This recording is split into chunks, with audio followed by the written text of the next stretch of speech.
अस्सलाम वालेकुम, welcome back. पिछले लेक्चर में हमने थ्योरेटिकल कंटेंट देखा था पॉइंटर के रिलेटेड। आज हम उसी को प्रैक्टिकल इंप्लीमेंट करेंगे वीएस कोड के अंदर। अब सबसे पहले हम काम करते हैं कि हम एक वेरिएबल बना लेते हैं इंट a और इज इक्वल टू 32। अब सबसे पहले हम इस वेरिएबल का एड्रेस देखने के लिए हम क्या करेंगे, सी आउट, तो ये उसका एड्रेस शो कर देगा।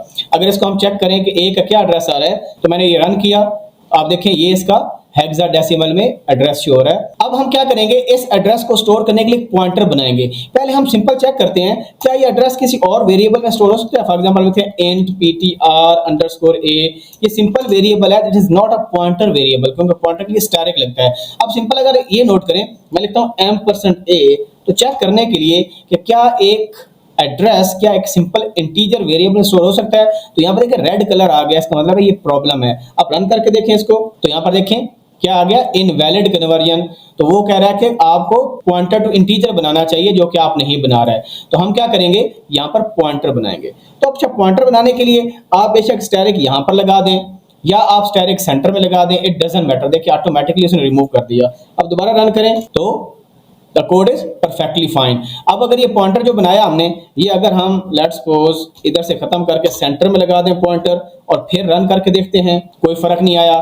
अब अगर ये पॉइंटर आप इधर स्पेस डाल के ptr_a के साथ डाल दें और अगेन रन करें, तो तब भी कोई फर्क नहीं आया। तो ये पॉइंटर की पोजीशन डजंट मैटर, आपकी मर्जी है सेंटर में लगा दें या एंड के साथ लगा दें। अब हम ये चेक करते हैं कि ये जो पॉइंटर में वैल्यू आई ये किसके बराबर है, क्योंकि इस पॉइंटर में एड्रेस है मेमोरी का। तो हर दफा जब हम रन करते हैं तो बाज़ औक़ात compiler different memory location assign करता है वेरिएबल्स को डिपेंडिंग ऑन द अवेलेबिलिटी। तो जो भी एक एड्रेस होगा ptr_a में वही वैल्यू होनी चाहिए। Just run it. तो यहां पर आप देखें ये एक एड्रेस था और जो एक एड्रेस है पॉइंटर में जो वैल्यू है एग्जैक्टली वही सेम है। इसका मतलब है जो ptr_a है वो पॉइंट कर रहा है एड्रेस ऑफ ए को। अच्छा, इसको हम डीबग करके भी बता सकते हैं। डीबग कैसे करेंगे, लेट्स मैं यहाँ पर ब्रेक पॉइंट लगाता हूँ और अगेन इसको रन करता हूँ। हम यहाँ से इसको रन करेंगे सिंपल। यहाँ पर देखें ब्रेक पॉइंट है, इसका मतलब ये लाइन अभी एग्जीक्यूट होनी है। ये गार्बेज वैल्यूज को असाइन हुई है। आप नेक्स्ट कमांड करें तो यहाँ पर 32 आ गया। अब ये जो है एड्रेस वाली कमांड, अभी तक हमें स्टिल कुछ नजर नहीं आया। जब हम ये रन करेंगे तो आपको एड्रेस आ जाएगा 644। ठीक है, अब ये जो पॉइंटर है इसमें एग्जैक्टली सेम एड्रेस अब आ जाएगा जब हम ये कमांड लाइन नंबर 12 रन करेंगे। तो ये देखें मैं F11 प्रेस कर रहा हूँ तो आपके पास देखें 644 एग्जैक्टली सेम मेमोरी लोकेशन जो कि वेरिएबल ए का एड्रेस था वही पॉइंटर में स्टोर हो गया। अब ये जो कमांड है इसमें ptr_a में क्या पड़ा है, इस ए का एड्रेस पड़ा है। तो अब ये एड्रेस आपको शो कर देगा। तो ये देखें the value of ptr_a is equal to, तो सेम एड्रेस जो कि ए का था वो पॉइंटर में आपको एग्जैक्टली सेम शो हो गया। अब ये रिटर्न 0 है, आपका प्रोग्राम खत्म हो जाएगा। तो मैं इसको क्लोज कर रहा हूं। अब हम इसमें कुछ और चेंजेस करते हैं। अब सिंपल मैं लिखता हूं, तो ये मैंने जब लिखा स्टार, तो ये क्या करेंगे, डी रेफरेंस ऑपरेटर है कि ये पॉइंटर जिस मेमोरी को पॉइंट कर रहा है उसमें क्या वैल्यू पड़ी है। अब आप इसको रन करें तो यू विल सी आपको वैल्यू कितनी मिल गई, 32। अब अगली कमांड में क्या करता हूं, मैं इस वैल्यू को चेंज करता हूं। तो मैं इस वैल्यू को चेंज कैसे करूंगा, star ptr_a is equal to, let's suppose मैं इसको 20 कर देता हूं।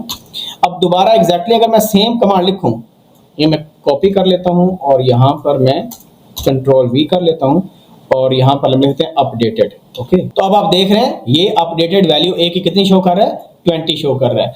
तो यहां से हमने सारी चीजें देख ली कि ए के एड्रेस जो है वो पॉइंटर में किस तरह स्टोर हुआ और पॉइंटर किस तरह वैल्यू ए की चेंज कर रहा है।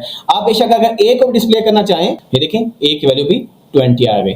और लास्ट अगर आप चेक करना चाहें कि भाई जो पॉइंटर खुद था उसका मेमोरी एड्रेस क्या है, तो वो ए से डिफरेंट होगा। वो कैसे चेक करेंगे, और ये आप एड्रेस देखें, ये अब पॉइंटर का अपना एड्रेस है मेमोरी में। और लास्ट चीज जो मैं आपको बतानी है कि आपकी जो पॉइंटर है ये कितनी बाइट्स ले रहा है। तो उसको डिनोट करने के लिए ये देखें यहाँ पर साइज ऑफ ए आपके पास 4 बाइट्स आ रहा है और पॉइंटर का जो साइज है वो 8 क्यों आ रहा है, क्योंकि मेरा जो ऑपरेटिंग सिस्टम है वो 64 बिट ऑपरेटिंग सिस्टम है। तो मैंने आपको यहाँ पर ये बता दिया, जो लास्ट थ्योरेटिकल पार्ट हमने कवर किया था उसको प्रैक्टिकली करके दिखा दिया। Thank you very much, Allah Hafiz.